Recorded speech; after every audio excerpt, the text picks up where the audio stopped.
Assalamualaikum warahmatullahi wabarakatuh. Jumpa kembali sobat dengan jalan-jalan unik. Pada kesempatan kali ini saya akan membawakan sebuah cerita mengenai kisah nyata seorang pria yang menyaksikan langsung santet dijamin bikin merinding. Kisah ini ditweet dari akun Twitter @hantu_33 yang ditulis ulang oleh bangka.tribunnews.com, dan inilah ceritanya. Namun sebelum memulai cerita horor ini, silahkan Anda subscribe dan tekan tombol loncengnya agar silaturahmi kita tidak terputus dan Anda selalu mendapatkan update video terbaru dari kami. Ayo, mari ikuti kisahnya.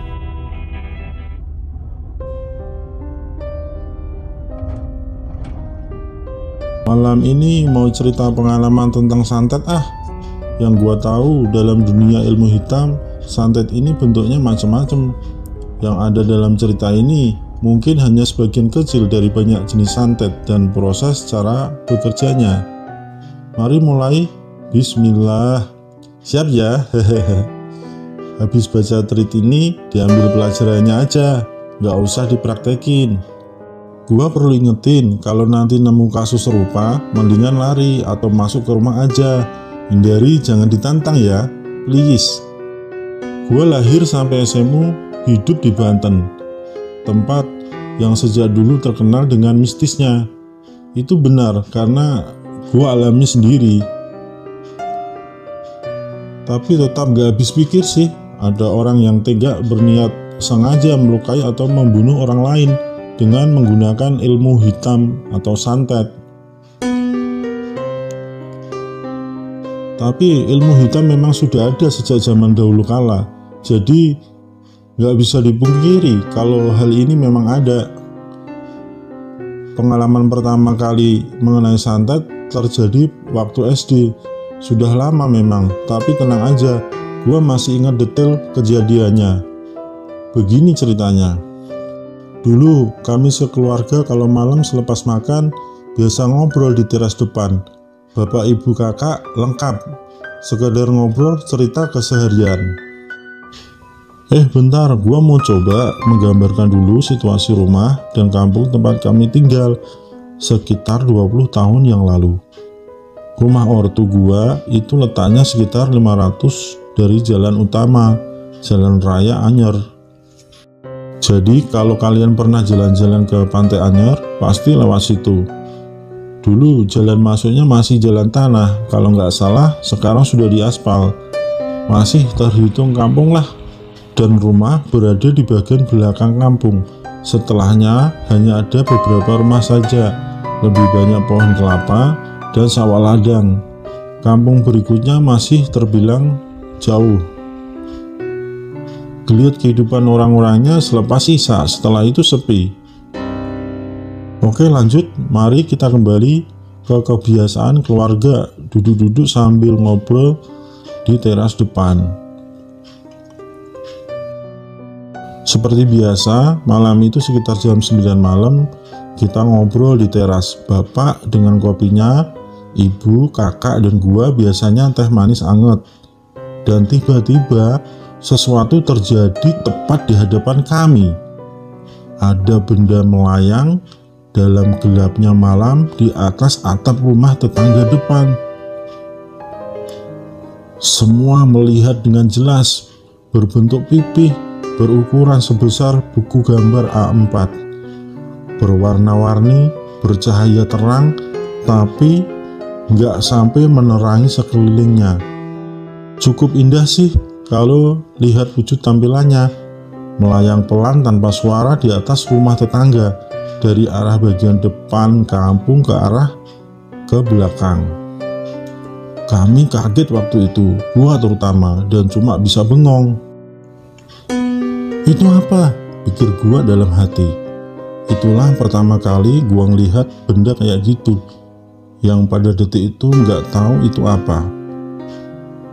Sebelum benda itu menjauh, gua kaget karena ibu secara spontan mengarahkan jari telunjuk tangannya ke benda itu sambil berkata, "7." Seketika benda itu langsung hancur berkeping-keping seperti cermin pecah, dan kepingannya jatuh ke atap rumah tetangga yang ada di bawahnya. Menahan nafas gua lihat peristiwa itu. "Itu apa, Bu?" "Itu santet. Kalau kita lihat seperti tadi, kamu harus tunjuk menggunakan tangan kanan dan bilang 7 supaya santetnya nggak sampai ke tujuan," ibu menjelaskan. "Oh, jadi gitu." Saat itulah gua pertama kali lihat santet. Seiring berjalannya waktu, omongan ibu terbukti benar. Beberapa kali gua lihat santet melayang dan hancur lebur setelah gua tunjuk dan bilang 7.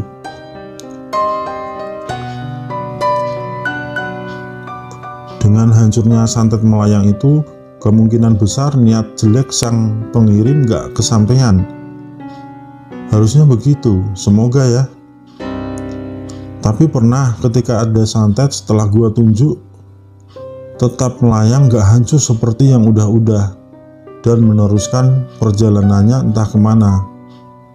Kalau kata ibu, berarti dukunnya sudah berilmu tinggi.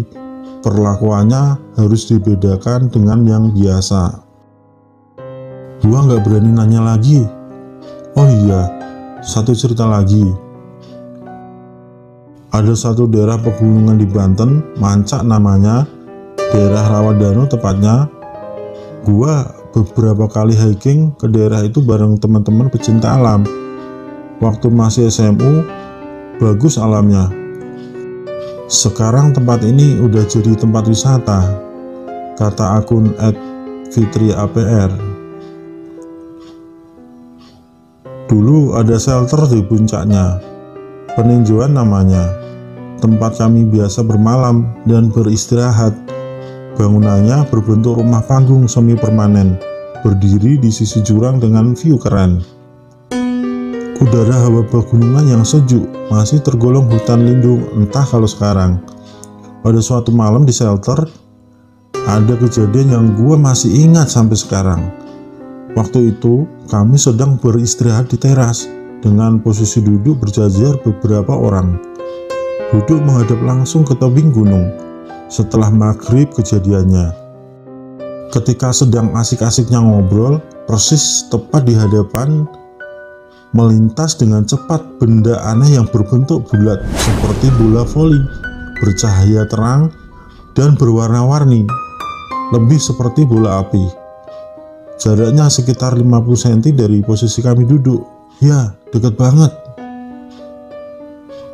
Yang lebih spektak lagi, ketika benda itu melintas, kami semua terpelanting ke belakang, terlempar, badan seperti dihempaskan oleh entah kekuatan apa.